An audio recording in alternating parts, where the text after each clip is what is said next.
අයිබෝන් අද අපි බලමු WordPress blog ආටිකල් එකකට හරියටම on page SEO කරන්නේ කොහොමද සහ internal external links එකතු කරන්නේ කොහොමද කියලා. මේක ඔයාගේ වෙබ්සයිට් එක Google එකේ උඩටම අරන් යන්න ගොඩාක්ම උදව් වෙන දෙයක්. මුලින්ම බලමු internal link එකක් දෙන්නේ කොහොමද කියලා. ඔයාගේ ආටිකල් එකේ ඕනෑම වචනයක් හරි වාක්‍යයක් හරි select කරලා තියෙන link icon එක click කරන්න. ඊට පස්සේ අපේම වෙබ්සයිට් එකේ තියෙන වෙනත් ආටිකල් එකක link එක copy කරගෙන ඇවිත් මෙතන paste කරන්න. මතක ඇතුව open in a new tab කියන option එක උඩ ටික් එක දාලා add link කියන එක ක්ලික් කරන්න. මේ විදිහට internal links දෙන එකෙන් readersලා ඔයාගේ site එකේ වැඩි වෙලාවක් ඉන්න පෙළඹෙනවා.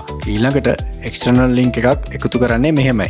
ඒ වචනේ select කරලා පිටත වෙනත් විශ්වාසවන්ත website එකක උදාහරණයකට මෙතන Sony official web page එකේ link එක copy කරගෙන ඇවිත් මෙතන paste කරන්න. මේ විදිහට external link එකක් දීමෙන් Google එකට තේරෙනවා ඔයා දෙන්නේ නිවැරදි සහ තහවුරු කළ තොරතුරු කියලා. ඒකෙන් ඔයාගේ SEO score එක තවත් වැඩි වෙනවා. දැන් අපි බලමු all-in-one SEO plugin එක හරහා on page SEO සකස් කරන හැටි. post එකේ යටටම ගියාම ඔයගොල්ලන්ට all-in-one SEO setting එක බලා ගන්න පුළුවන්. මෙතන තියෙන post title එකයි search engine එකේ කෙනෙක් search කරද්දී පේන meta description එකයි හරියටම keyword එකතු කරලා set කරගන්න. මේකෙන් තමයි Google එකට සහ users ලට ඔයාගේ article එක ගැන මුලින්ම අදහසක් ලැබෙන්නේ. ඊළඟට මේ article එක Facebook හරි Twitter හරි share වෙද්දී පේන featured image එක සහ preview text එක social tab එකට ගිහින් හරියටම set කරගන්න පුළුවන්. ඒකෙන් social media වලින් ඔයාගේ website එකට එන click ප්‍රමාණය ගොඩාක් වැඩි වෙනවා. මෙන්න මේ විදිහට හරියටම on page SEO සහ linking කටයුතු ටික සම්පූර්ණ කළාට පස්සේ ඔයාගේ article එක publish කරන්න පුළුවන්. මේ වීඩියෝ එකෙන් ඔයාලට යමක් ඉගෙන ගන්න ලැබුණා නම් like කරලා අනිත් අයටත් බලන්න